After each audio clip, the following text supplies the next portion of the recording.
meeting ran late. Sorry about that. No worries. It's just catching up on some reading. So, how did the conference go? Tell me everything. Really well, actually. A couple investors approached us after the conference, and my team and I are going to be meeting with them over the next couple of weeks. That's great news, Charlie. Yeah, honestly, I'm still kind of in shock. I wasn't expecting anyone to be as excited about Synchronic as I am. I told you from the beginning it was an amazing idea. I mean, an app that helps people with chronic illnesses connect to others who are going through the same thing?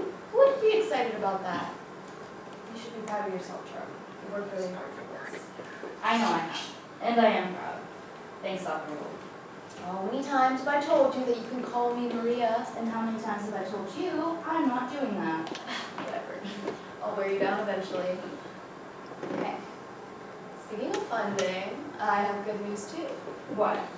I finally secured a grant to carry out my research project. You know, the one I've been working on for about a decade now. Of course I know the one, but you told me about it at least.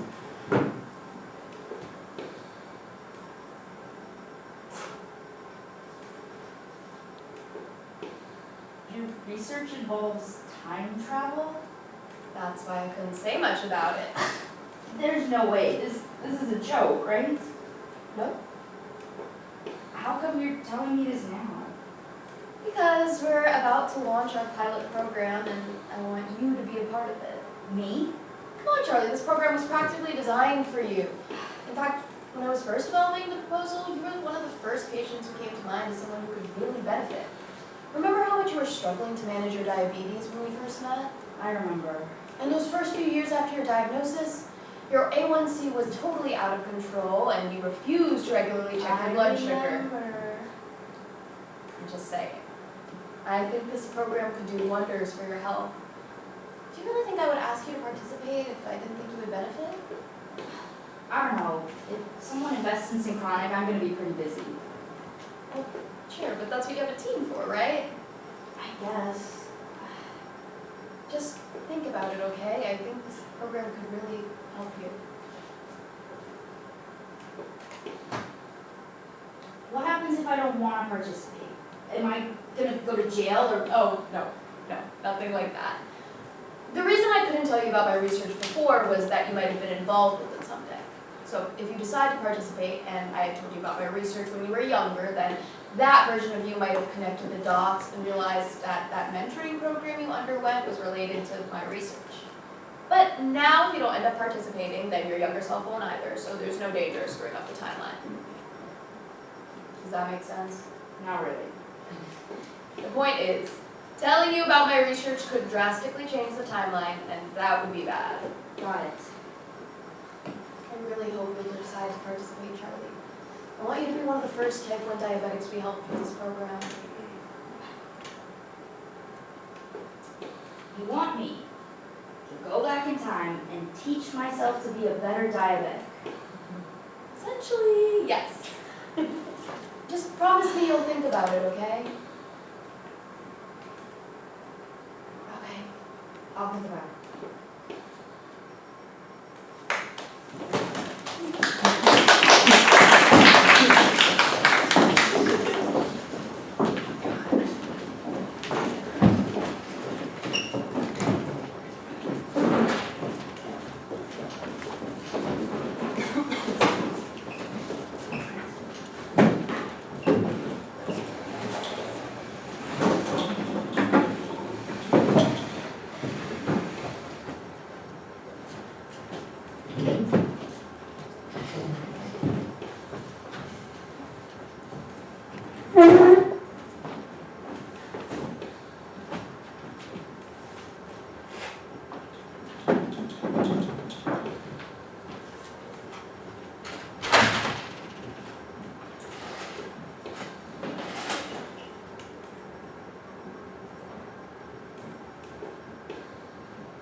Today is my diabetes anniversary, or as I like to call it, D-Day.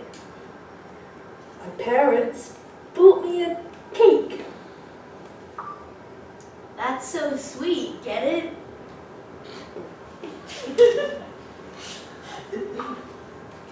That's so sweet. I'm glad you have a...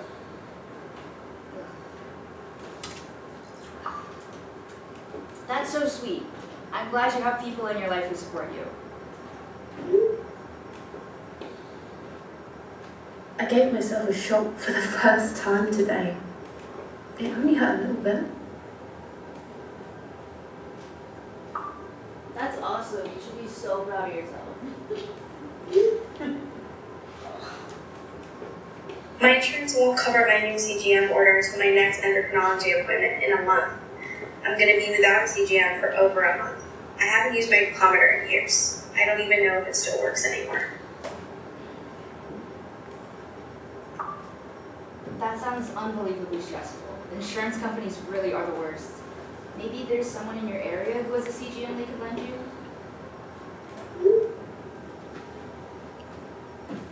My blood sugar has been high all day. I don't know why. I've been correcting, not sick. I don't know what I'm doing wrong.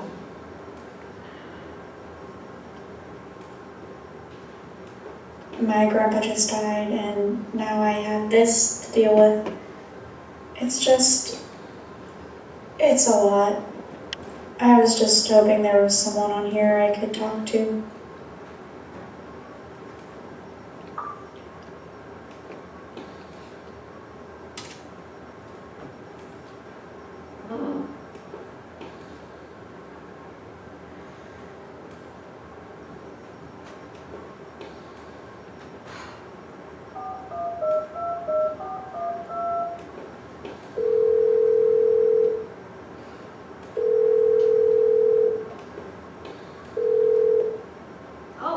Dr. Wolf.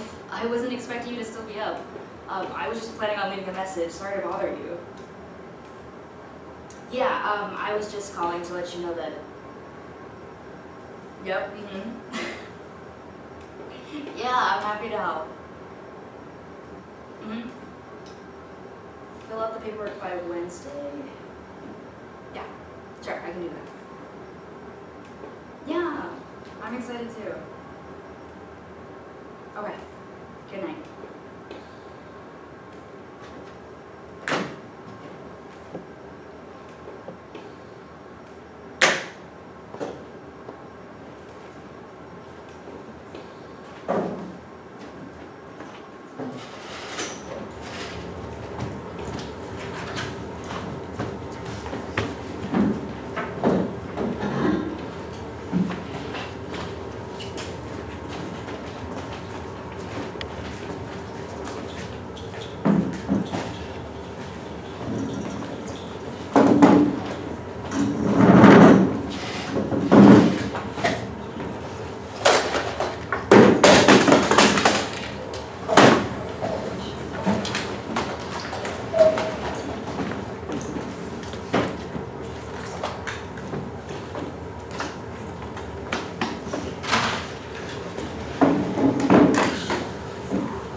And here we are, Central Command, if you will.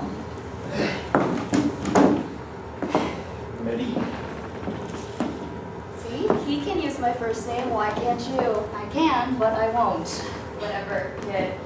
Right, I'd like to introduce you to Charlie, one of our program's volunteers. Hello, I'm Ray. I'm the lab technician assigned to Maria's research. Nice to meet you.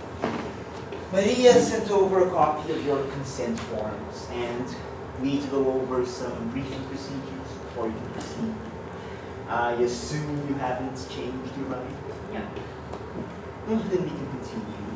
If you happen to have any questions, please keep them to yourself until after I'm finished reading the briefing procedures.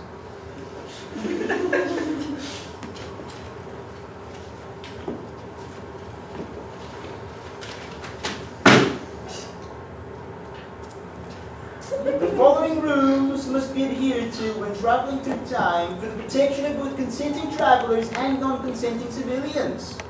Rule number 1. Maintain the integrity of the timeline. Travelers are responsible for making as few changes to the timeline as possible. This involves interacting with as few people as possible, not revealing one's presence as a traveler. If revealing yourself is necessary to the success of the program, you must ensure that unaffiliated civilians who live during your travel destination comply with required secrecy, which is typically accomplished via a non-disclosure agreement that unaffiliated civilians are asked to sign prior to participation in the program.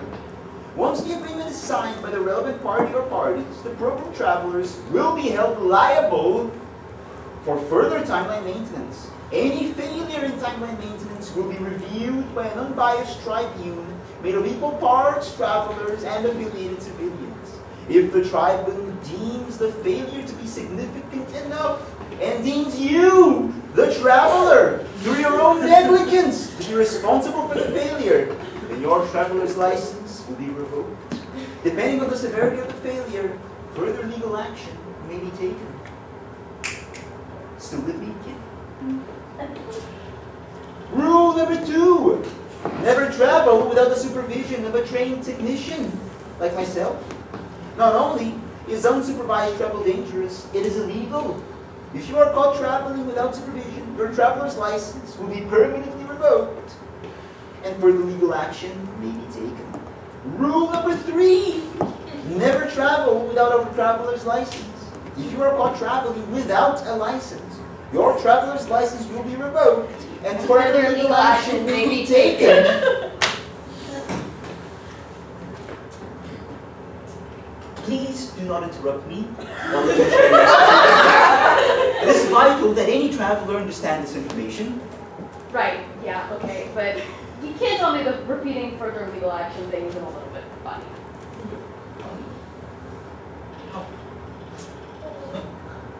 I happen to find legal documents extremely serious, so I apologize for any repetition, but we simply must go through this briefing procedure before you can continue. Right, sorry, please go on.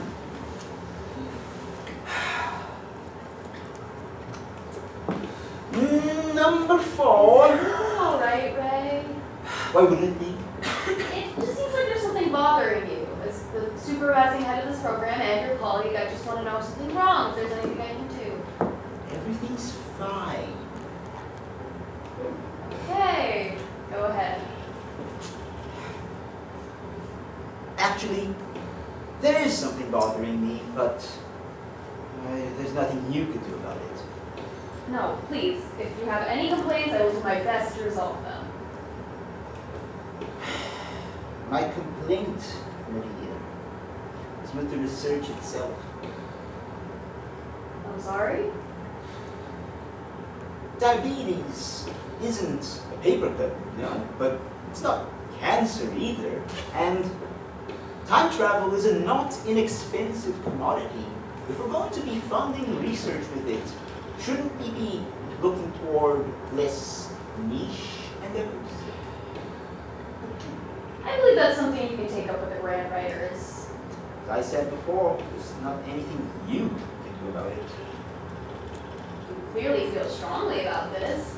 As a matter of fact, I do. Frankly, I find it irresponsible that the health and well-being of children be placed in the hands of untrained volunteers, not to mention the risks are exceedingly high themselves. What would happen if a child recognized their older self? Are you suggesting that that possibility hasn't crossed my mind in the last 10 years?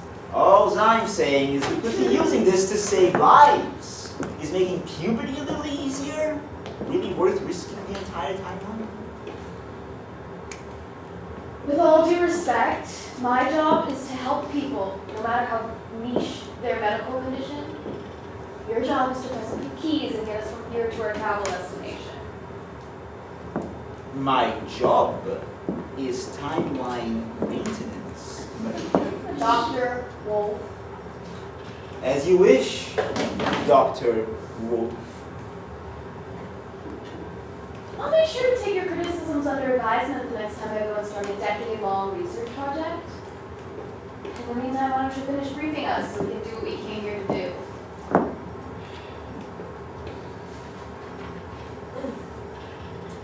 I shall. Rule number 4, never travel to an unauthorized destination. Traveling to an unauthorized destination risks damaging the integrity of the timeline. If you are caught traveling to an unauthorized destination, your traveler's license will be revoked and further legal action may be taken. Do you have your temporary traveler's license on you? Yes, I do. Keep that with you at all times for the duration of your travel. Okay. Well, if there's anything else that you would like to discuss with Charlie, Dr. Wolf, now's the time. When we get to the house, you'll introduce yourself to Felix and to 13-year-old Charlie. Then you and young Charlie will go in another room, and then I'll come in and introduce myself to Felix. He's only interfaced with the program's lawyer so far, so I expect he'll have a few questions for me. Okay. Hey, don't be nervous. Just remember, she's you. Exactly. I don't want to make myself worse somehow. Is this about what Ray said? Trust me, kid, nobody knows you and your particular struggles better than you do. Hey, even if you do make yourself worse, which you won't, I'll come around and clean up your mess eventually. Thanks, Dr. Wolf. We're ready. All right. These 2 stickers contain the date and time and location that you will be traveling to. They are transparent as to not elicit any sort of questions from non-consenting civilians. And when you are ready to travel, simply peel off the adhering side and glue it anywhere on your skin. You will then travel to the destination. How does it... Well, it's not my job to know the science, only to push buttons. Something about nanobots, travel science is not my area of expertise. Does it hurt? Well, pain is not a reported side effect of traveling, usually. It doesn't hurt. All right then. Well, here are 2 more stickers for you to take. These stickers you will use when you are ready to return. They contain the exact time and location of this facility as well as today's date. And you will simply repeat the procedure from before in order to return. You may wash the stickiness off of the skin with a little bit of water solution later. I don't. Sam and Diana were 2 of my closest friends. What does that mean? I mean, not all of us. Like, am I like dying? I met Diana in college, and Sam, I met him after that. You just said there's no cure. Hey, why don't we go on a trip? What is my life? Is it? I was so excited for them. I started dating.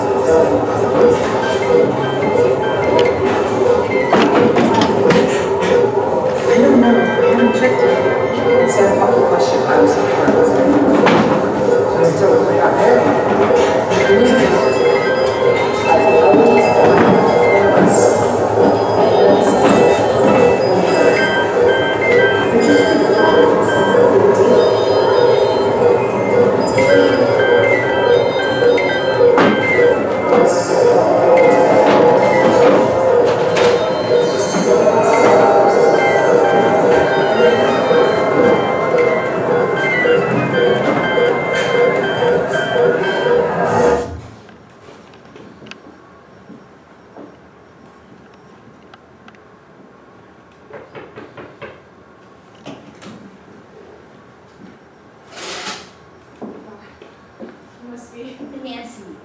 from the hospital.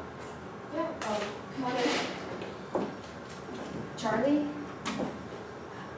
Hi, I'm Nancy. I work at the pediatric endocrinology unit at the hospital. I understand you've recently been discharged after being admitted for diabetic ketoacidosis. Is there a second? Okay, well, I'm part of a new therapeutic program designed to help kids with type 1 diabetes manage their health for a variety of reasons. Having diabetes can be tough. I have diabetes myself, so I get it. If it's okay with you, I think maybe we could start off our first session by just getting to know each other a bit, just the two of us. Sure. Why don't you show up Nancy to your room?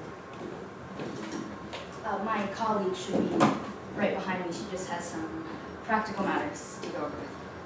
Thank you.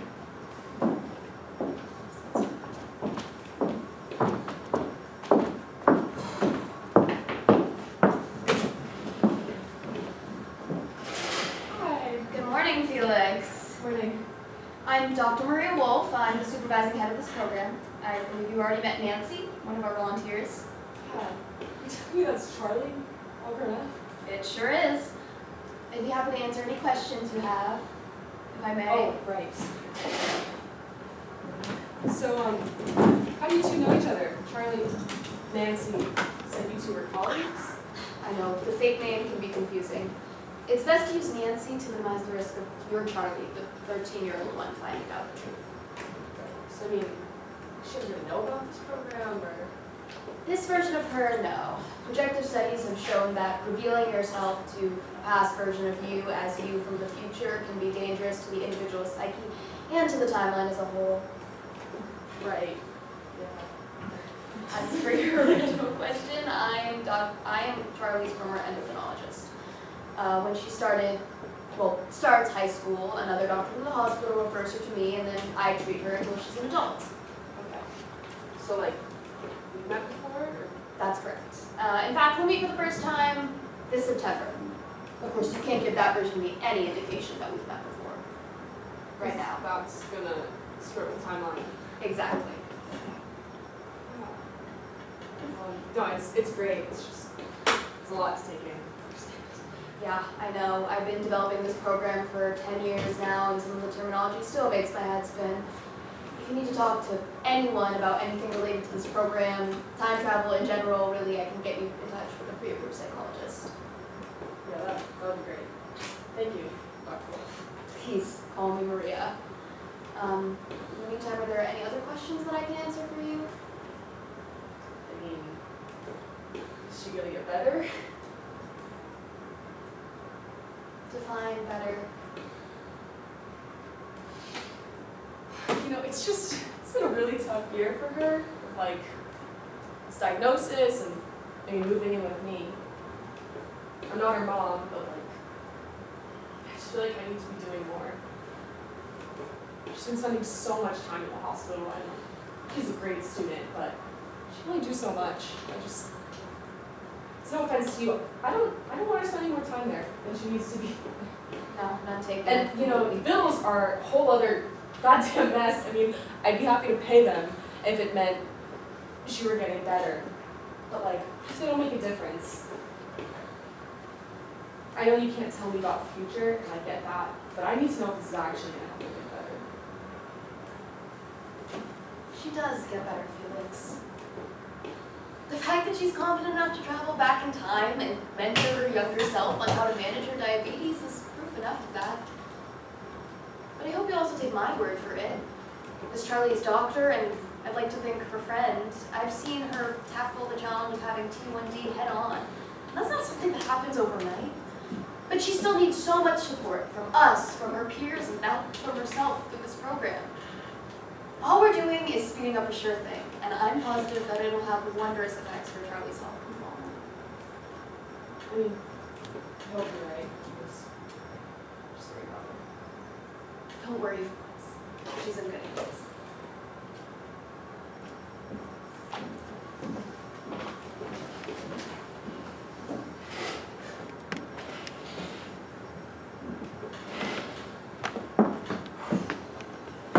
Where would you like me to sit?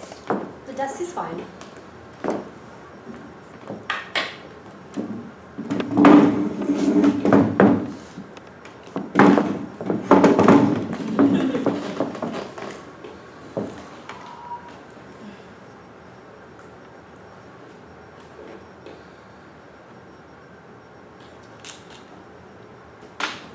What's that? This? Oh, this is my blood sugar monitor.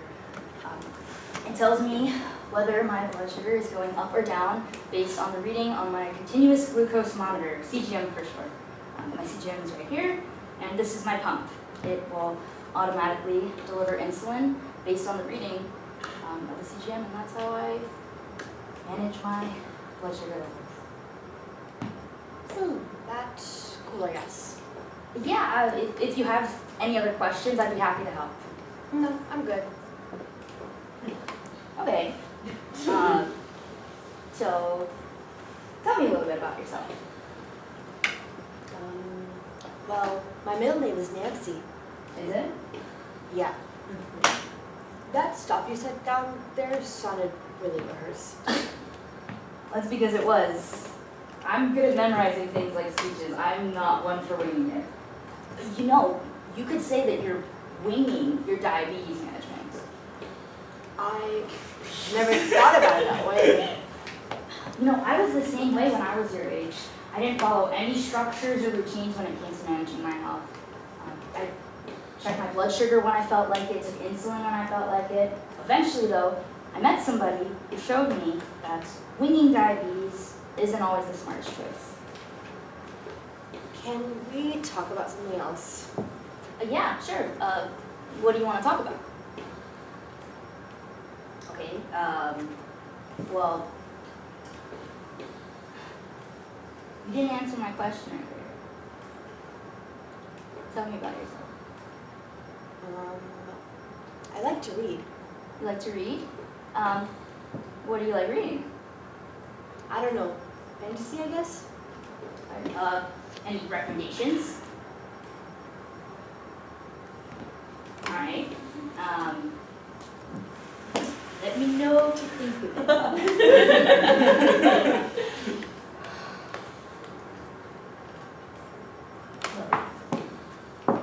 I know you said you don't want to, but don't you think it would be helpful to talk to someone with T1D about what it's like?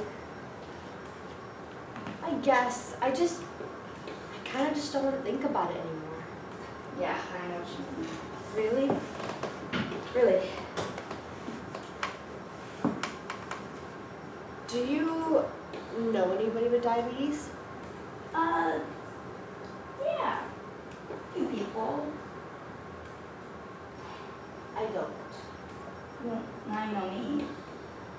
Yeah, I guess, but I'm only gonna see you like once a week. And plus, you're kind of old. I prefer more experience, but that works too. Sorry.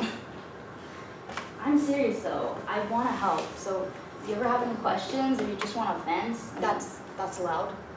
venting? Yeah. Why wouldn't it be?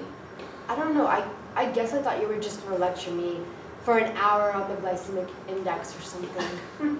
As fun as that sounds, I think I'll let your nutritionist handle that. So I can just complain about diabetes? Be my guest.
Okay, there, done. Sorry.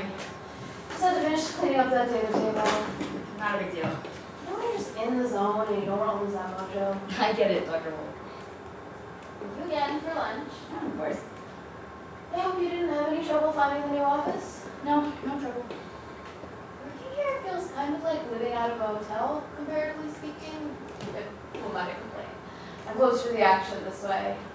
Are you here all the time? What about your patients? Another endocrinologist is seeing them. I'm on a research sabbatical. I have to give my full attention to this program.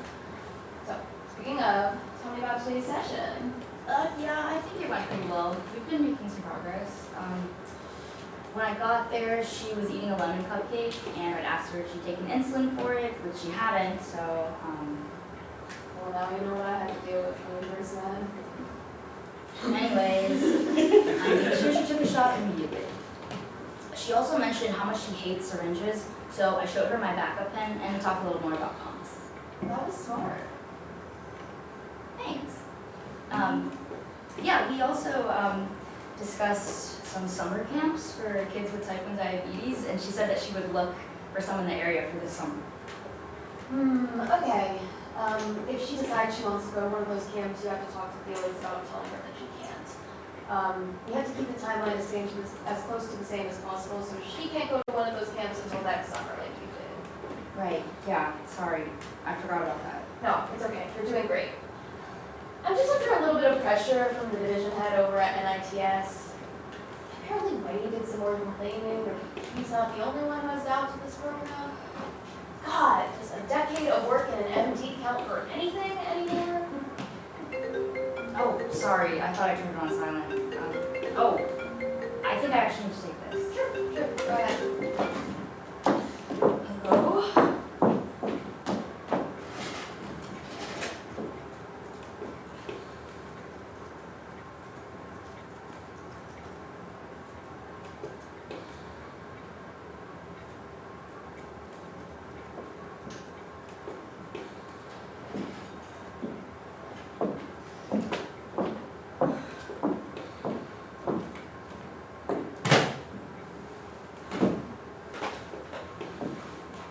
What's up?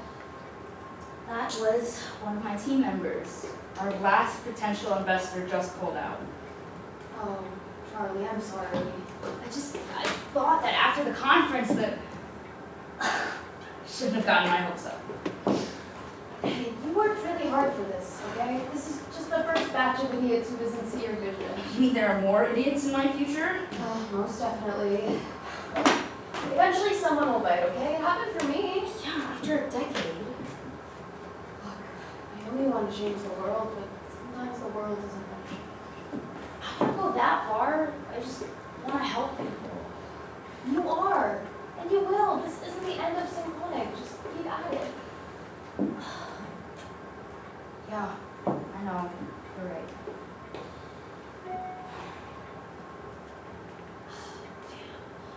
I forgot about this monthly progress meeting. It's usually the last Friday of the month. There were scheduling conflicts, so it got moved. I hate to cut our lunch short. It's fine. We can just meet up another time. Yes, definitely. I want to hear about the rest of your second session. Yeah, I'll just, Yeah, see you. Thanks for stopping by. yeah. Bye.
endocrinologist won't stop pestering me to get a pump.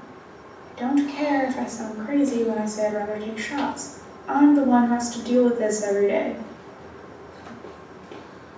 I know my friends mean well when they ask about my blood sugar, but it can be so annoying sometimes. It feels like they're babying me.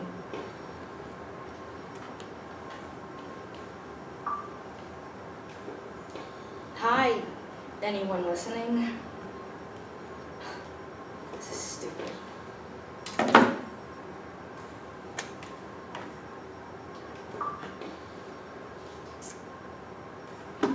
I just want to say that I am so fucking tired. Emotionally, not even physically. I mean, it is 4 in the goddamn morning, so yes, physically too, but my blood sugar has been low for hours, and if I have to hear that fucking alarm one more fucking time, I'm gonna throw my phone at the wall.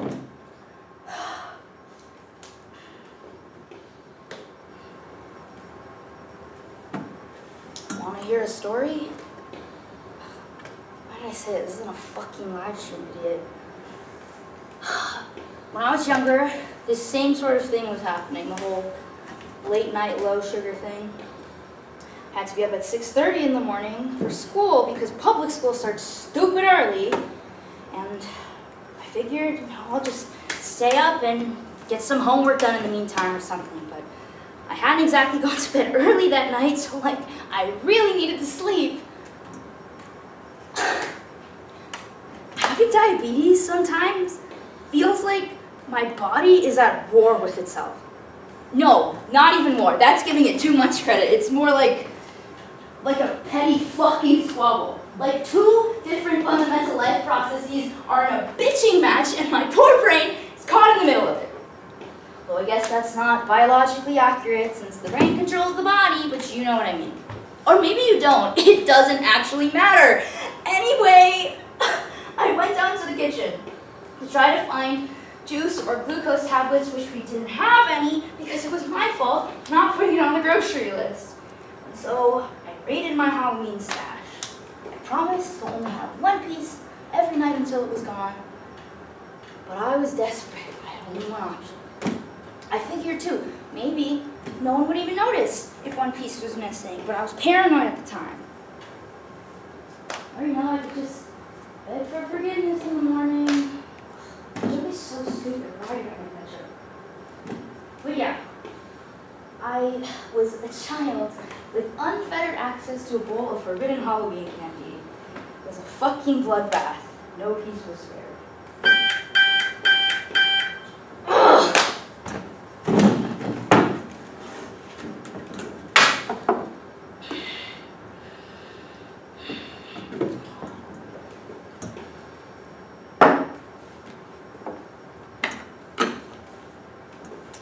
Obviously, my blood sugar skyrocketed after that. So I had to take insulin anyways. That was back before I had a pump. I had less control back then.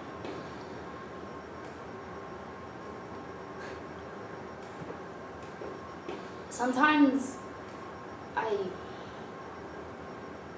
hate myself. I just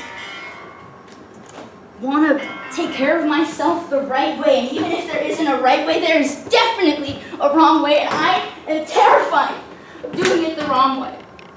I'm trying my best, but my best isn't fucking good enough, and I hate it. And I just wish that I had somebody to talk to about this, because it's a really fucking specific set of circumstances.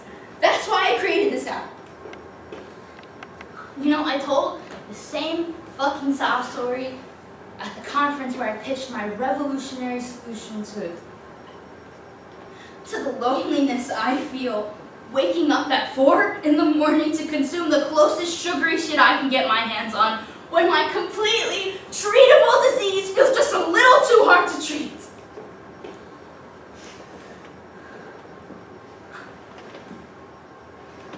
Wow, am I being dramatic right now?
May I sit?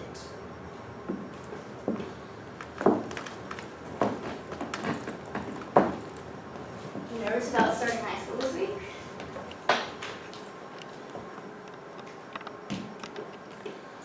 You know, you don't actually have to start reading Fahrenheit 451 until school actually begins, right?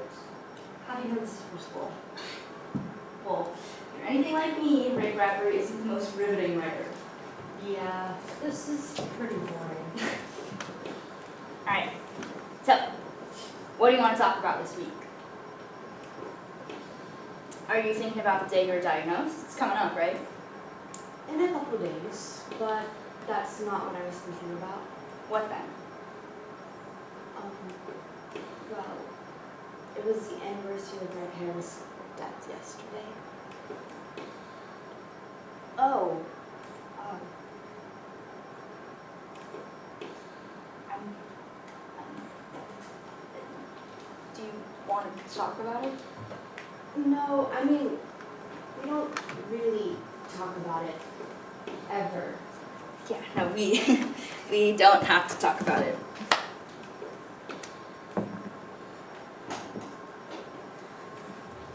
I mean, unless you want to, we can talk about it. Well, yeah, it was a couple years ago, and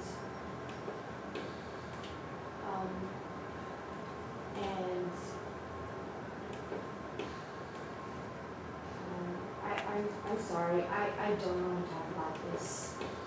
That's fine. Can we just talk about my diabetes and stuff? Yeah, sure, of course.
What the hell do you think you're doing? I need to go further back, What are you talking about? in time, to see my parents. Charlie, what are you talking about? At the last session, my younger self was upset about the anniversary of our parents' death. She didn't want to talk about it. She couldn't talk about it. She had told me that she and Felix never talked about it, and I'd forgotten about that, but she was right. Okay, and So I need to go back and see my parents. to do what exactly? I told you to see them. And do what? Say what? It's not like you can tell them who you are.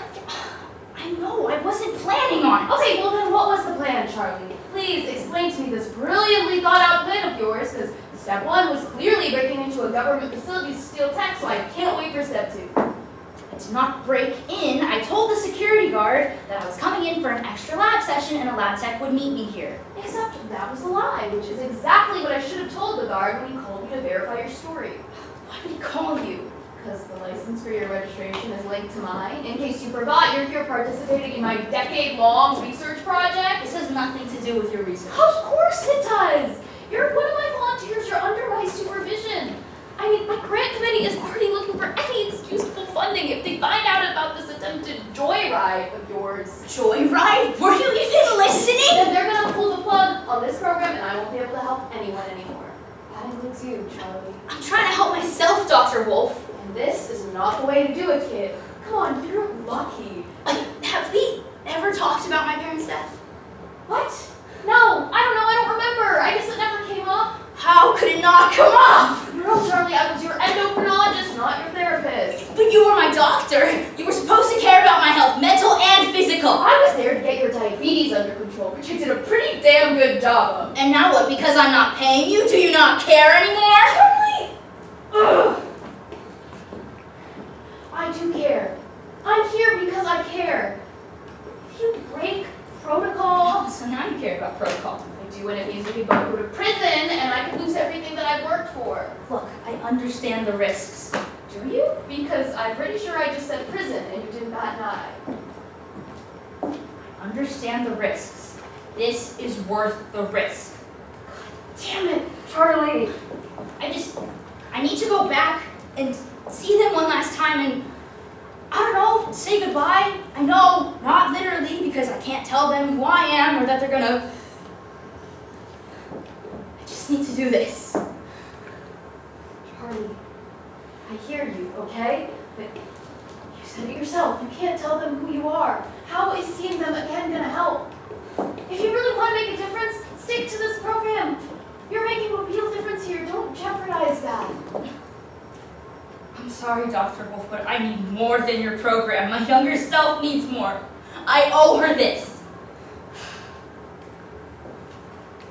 Listen, if we leave right now, we can pretend like this night never happened, okay? I can tell the lab tech that the computer was acting up and that... Oh, shit. What? You didn't use the computer, did you? I tried, but it wouldn't let me lock in my travel destination. It kept getting me an error message. Ah, shit! Hi, Cameron, it's Maria. Yeah, no, don't bother, I'm with her right now. Yeah, she was just trying to speed up the process for us since it's late, but I forgot to tell her that the computer only accepts certain license numbers, and that if she tried to do it, it would be an error message. Yeah, no, of course, I would expect nothing less. Keep up the great work, Cameron. Bye.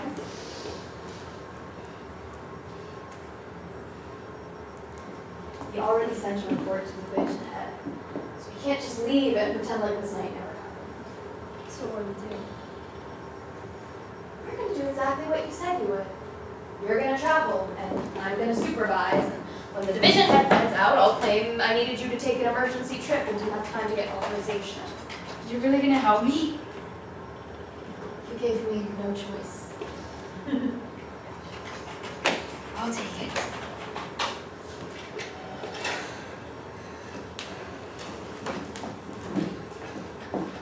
Just so we're clear, Charlie, if you ever pull a stunt like this again, I can't help you.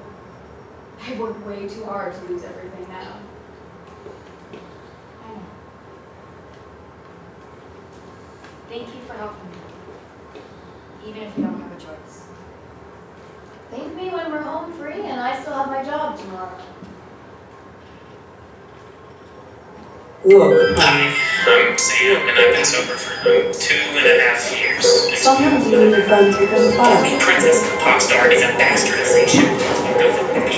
You want to know what I think? I don't come to these meetings much anymore. People disagree, or they get their feelings hurt. That's just part of life. Look, the 2004 classic Barbie Princess of the Pop I just want I would ask the parent. I guess. I would be both. First of all, Princess of the Pop has much more iconic soundtrack, which is 10 years after the ability to use it. It's my own fault. So surprisingly, really successful. And if you put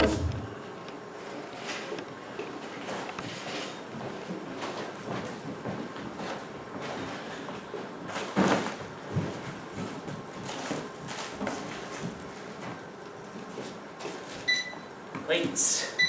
Bowls. Candles. Didn't we do this already? You know, when we were just shopping for this stuff? You'll thank me if we accidentally forget something. Well, if I recall correctly, you checked off the items in the first place. Not palatable. Not an 8. Water bottles. Should we have gotten a third one of these? Sam, how many children do you think are coming to our house? From the inflection in your voice, I can tell that was a rhetorical question, as well it should be, because I know you're not accusing me of not having memorized the guest list that I put together for our daughter's birthday party. Sweetheart, it is just a birthday party, and you need to relax. Box of snack bags. She only turns 10 once, Diana. Can't argue with that logic. Alright, that's everything from the bags. We got everything, right? Yes, we did. Thanks to my, shit, the cupcakes. Someone forgot to put them on the list. Guess I'm not infallible either. See, you're lucky to have me. You and Charlie both. That we are. Mwah. Alright, I'll be right back.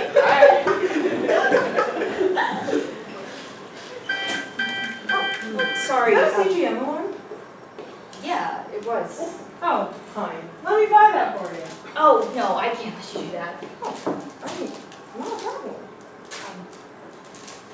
Do you know people who have diabetes? Yeah, when I was pregnant with my daughter, I developed gestational diabetes, and the hospital hooked me up with a support group of other moms who have it.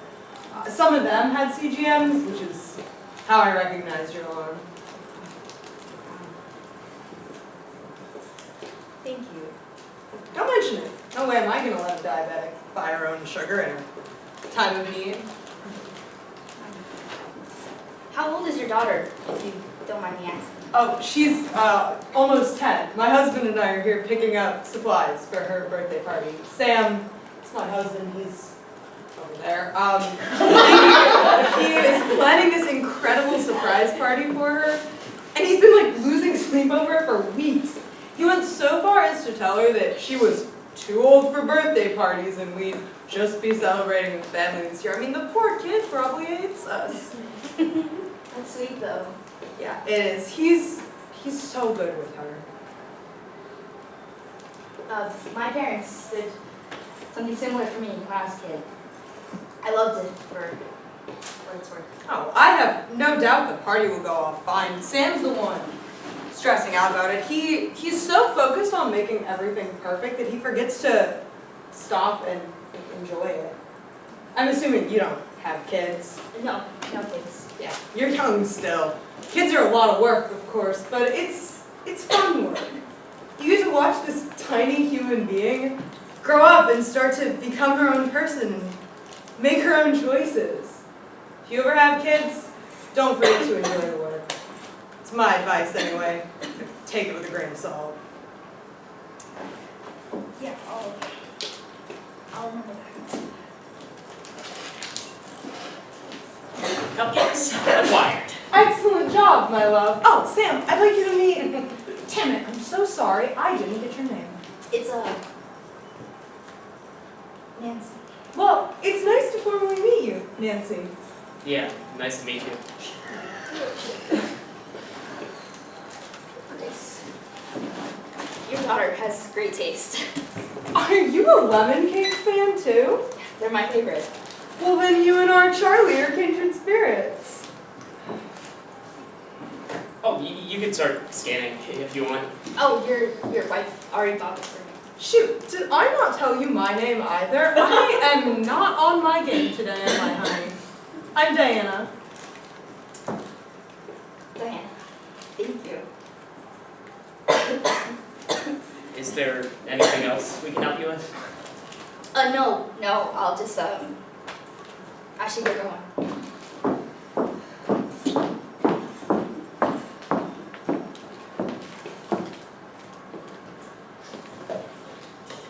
You bought a random woman's Skittles? I bought someone with low blood sugar Skittles. That Doesn't change the random woman part. Hey, you still need to work on that relaxing thing.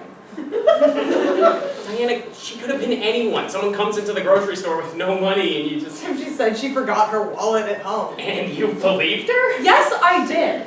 Now, can we stop dissecting my choices and, I don't know, go back to planning our daughter's birthday party? Oh, you don't need to remind me about the party I've been pretty much single-handedly planning for weeks. Single-handedly? Do you want a medal for that, my love? I'm just saying, you jump at the opportunity to buy a stranger candy, but you're less than eager to help me plan a party for our daughter. Are you seriously still mad at me about the cupcakes? We got them. Crisis averted. I got them. Crisis averted because of me. Okay. Can we take a pause, please? Sam, what's going on? Please talk to me.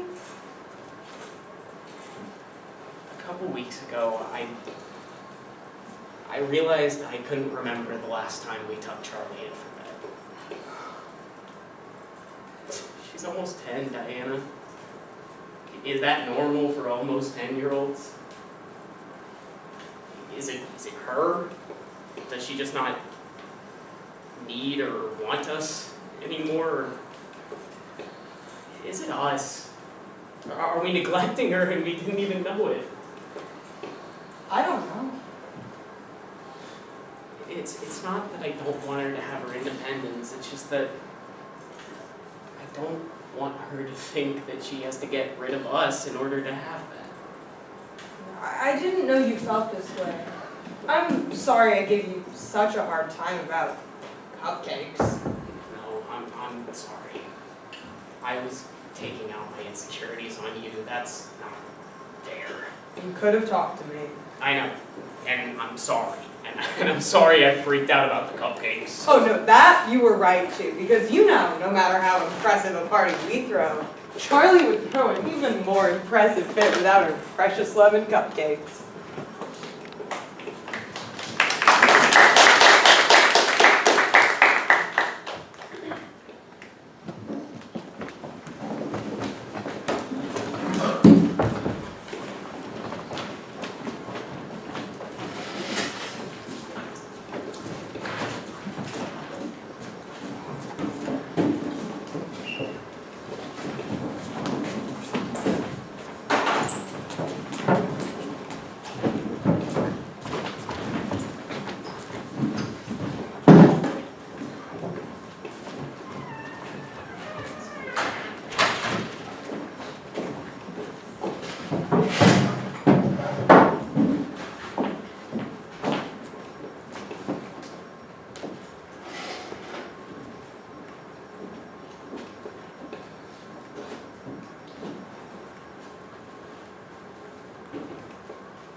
So, where'd you go?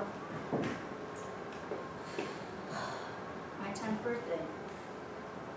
My parents threw me a surprise party the weekend before my actual birthday.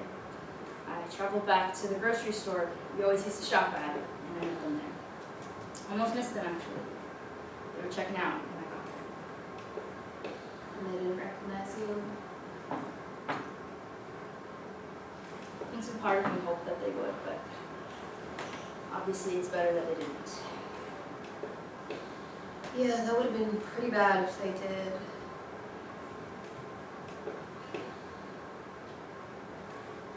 Still, I'm sure that was weird at the very least.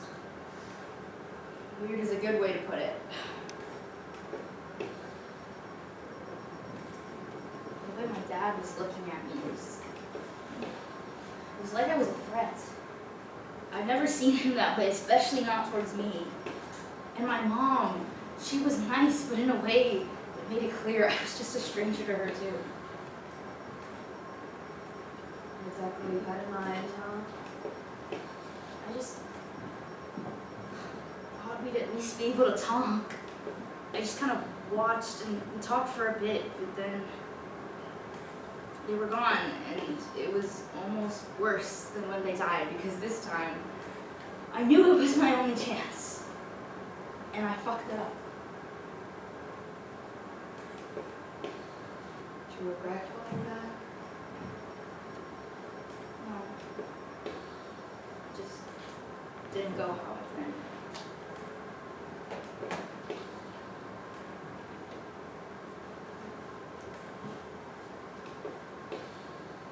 If you could go back again, would you? I don't know if it would change anything. I mean, I'd just be losing them again. And the worst part is, they wouldn't be losing me. They would get to go back home to their Charlie, to the family I used to have, and just carry on with their lives, forgetting all about me. Maybe it would have been different if I traveled back to before they had me, or maybe before they even met. Maybe we could be friends. Just get to know them as people. And when they did eventually meet and get married and have a baby, they could name her after me and just never question whether it was a coincidence that they both had a friend once named Charlie who always had this habit of showing up out of nowhere. Maybe they wouldn't like it. Maybe they would take one look at the kid they never knew they had and want nothing to do with her. Or maybe it would be none of the above. Maybe I would just be some random woman in a grocery store who they never thought about again.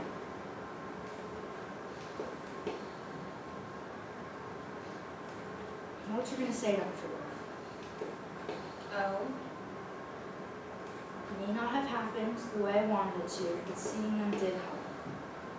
Reminded me that I have my own life to live and I can't waste it being a stranger in someone else's. I'm happy it helped. But what I was going to say is that my name is Maria.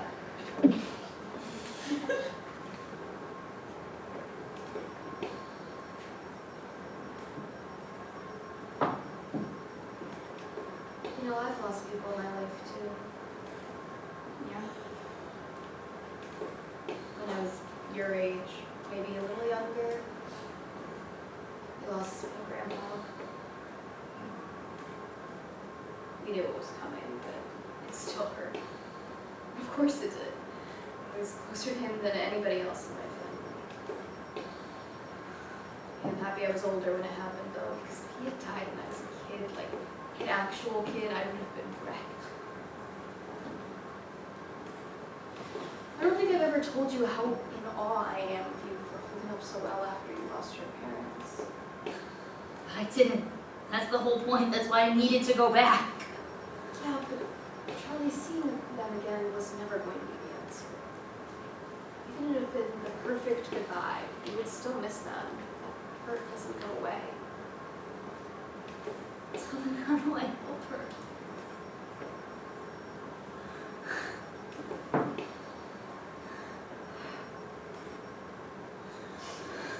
Do you want to talk about their death?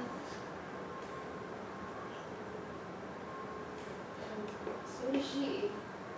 Just be there, listen, whenever she's ready.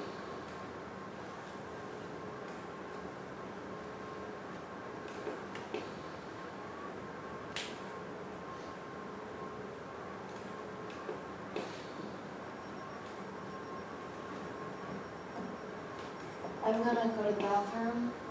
You need anything while I'm up?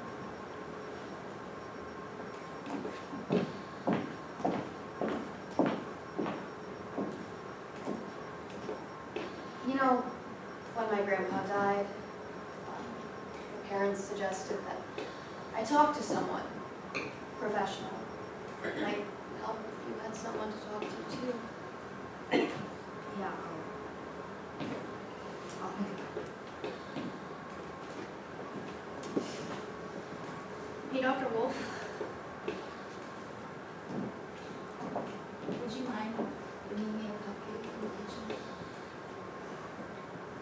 You got it, kid.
Good afternoon. My name is Charlie Lloyd, and I'm the founder of Synchronic, a one-of-a-kind app that allows people with chronic illnesses to connect with others who have their same condition, to share the victories and the challenges that characterize everyday life with chronic illness. My team and I have already launched the app in the Northeast region and are eager to expand throughout the rest of the United States, and hopefully the world. From this launch, we have concrete data and feedback to share with you all, but first, if you would indulge me, I'd like to share a personal story. Once, when I was a kid, I woke up in the middle of the night with low blood sugar. I went down to the kitchen and couldn't find any juice or glucose tablets, my emergency low sugar go-tos, so I was left with only one option, raid my Halloween stash. Now, I'd promised to only have one piece of that candy stash every night until it was gone, but I figured, what could one piece hurt? And chances are, nobody would even notice, and if they did, I could just beg for forgiveness in the morning. The thing is, I was a kid, and if you give a kid unfettered access to a bowl of Halloween candy, especially forbidden Halloween candy, well, anyone who used to be a kid can guess where this is going. Of course, my blood sugar skyrocketed after that, so I had to take insulin anyways. This is just one example of experiences I've had with diabetes that have made me feel alone. Diabetes isn't often described as a lonely disease, but one of the most common things described by other type 1 diabetics is how lonely their condition makes them feel. Even those with supportive social networks struggle to communicate their specific lived experiences with others who don't have their same condition. Of course, this isn't a diabetes-only phenomenon. Having any chronic illness can be incredibly isolating, especially if you don't know anyone who shares that illness. That's where Synchronic comes in. Today, I'm here to show you all how Synchronic is helping people like me, I'm sure like many of you, feel a little less alone. If I can direct your attention to the next slide.